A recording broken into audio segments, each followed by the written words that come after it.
Again, these are only a few of the prophecies fulfilled. There are many others that I have not listed here in order to keep this book fairly small. These should be enough to prove the point, though. The temple in Jerusalem was destroyed as predicted by Jesus. Matthew 24:1, and Jesus went out and departed from the temple, and his disciples came to him for to show him the buildings of the temple. And Jesus said unto them, See ye not all these things? Verily I say unto you, there shall not be left here one stone upon another that shall not be thrown down.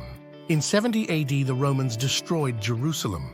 During the destruction, fire was set to the temple. The fire caused the gold inlay on the temple ceiling and walls to melt. The melting gold flowed into crevices within the stones. The Romans pried apart the stones to remove the gold. This fulfilled Jesus' prophecy that not one stone would be left standing on another. The destruction of Jerusalem and the temple is prophesied in Daniel 9:26, and after 62 weeks shall Messiah be cut off, but not for himself, and the people of the prince that shall come shall destroy the city and the sanctuary, and the end thereof shall be with a flood, and unto the end of the war desolations are determined. Daniel predicted that the people of the prince that shall come shall destroy the city and the sanctuary. This means that before the Antichrist takes power in the end time, the people, his ancestors, will destroy Jerusalem and the temple. This was predicted sometime around 500 BC and was fulfilled in 70 AD. This prophecy is part of Daniel's 70 weeks, and the portion of the prophecy up to this event is 483 years. I do have to comment here that the Romans hired many Arab mercenaries in those days for their armies, and the people of the prince that shall come could be referring to a man of another nationality other than a Roman, and is very likely referring to an Arab, as you will see in other areas of this book. Israel would become a wasteland.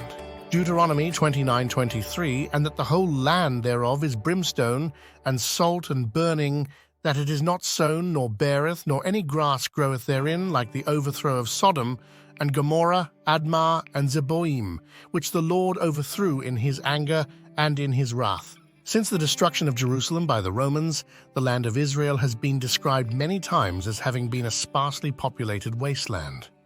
In 1867, Mark Twain wrote this about the land of Israel, which at the time was called Palestine. Palestine sits in sackcloth and ashes, the spell of a curse that has withered its fields and fettered its energies. Palestine is desolate and unlovely. It is a hopeless, dreary, heartbroken land. From Mark Twain's Innocents Abroad. The exiled people of Israel would return to Israel. Ezekiel 38:8. After many days thou shalt be visited. In the latter years thou shalt come into the land that is brought back from the sword, and is gathered out of many people against the mountains of Israel, which have been always waste. But it is brought forth out of the nations, and they shall dwell safely, all of them.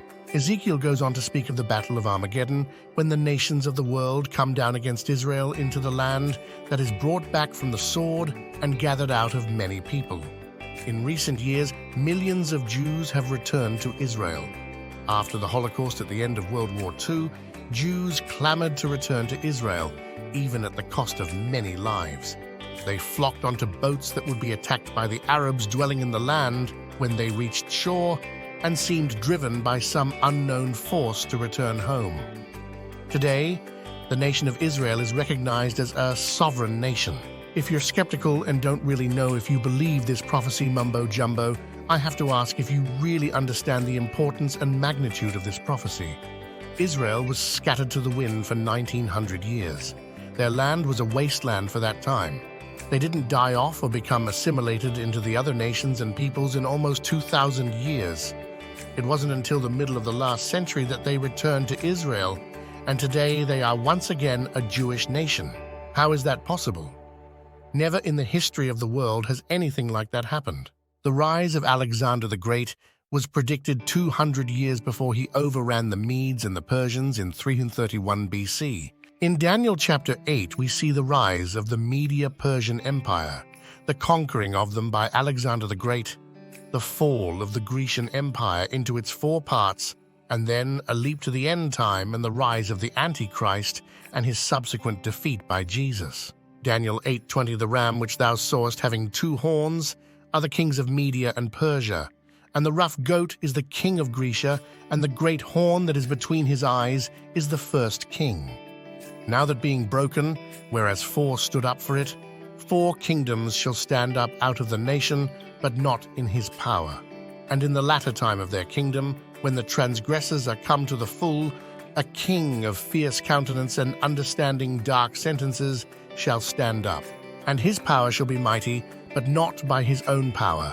And he shall destroy wonderfully, and shall prosper and practice, and shall destroy the mighty and the holy people. And through his policy also he shall cause craft to prosper in his hand. And he shall magnify himself in his heart, and by peace shall destroy many. He shall also stand up against the prince of princes, but he shall be broken without hand. Daniel 11 goes on to explain a lot more about the historical past leading up to the Antichrist as well. If it were possible to trace the lines, we could know exactly where the Antichrist will rise from, but the 4 kingdoms following Alexander's reign went through too much chaos for us to be able to figure it out without speculation.